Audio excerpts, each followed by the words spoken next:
Hello, and welcome to a short review of the Bachmann V2.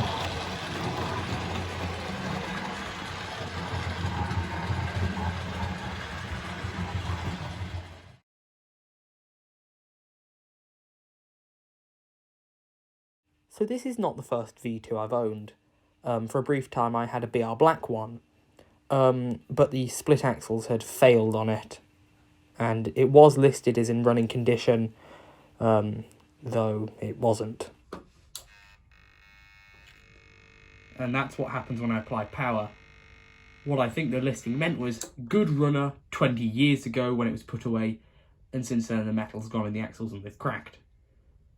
Yeah. The locomotive comes packed in the normal Bachmann box from about 20 years ago. There's a weird green paint splatter on my box. I guess it kind of looks like fingerprints, so I'm guessing they might have been doing some scenery or something and picked the box up while they still had paint on their fingers. The Loco is in a polystyrene tray. So, on first impressions, the Loco is a real stunner. However, it is also immediately obvious that it is nowhere near as detailed as the newer version of this Loco that Bachmann brought out like a year or so ago.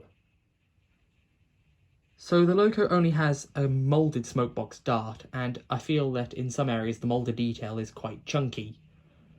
However, it does have a nicely painted running number on the front buffer beam, and the vacuum pipe is quite nicely moulded. The Loco is very basic, there really isn't a lot of detail on it, and the wartime black is also a very simple livery. The running number was relatively nicely painted on, though it has started to chip away. However, one of my favourite features on this Loco, and a lot of the old Bachmann Locos, is the fact that they actually have a driver figure and a fireman figure in the cab. There is a better look at the driver and fireman and cab detail.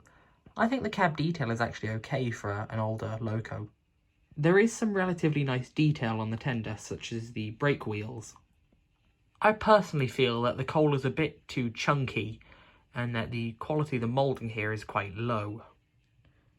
There is also a vacuum pipe on the rear buffer beam.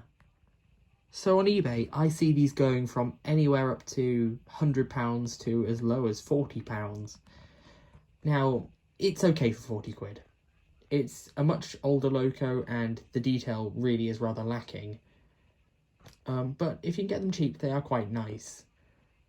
And I really would not advise paying £100 or so for what some people are trying to charge for these, because they are just not worth it. Now time for some running.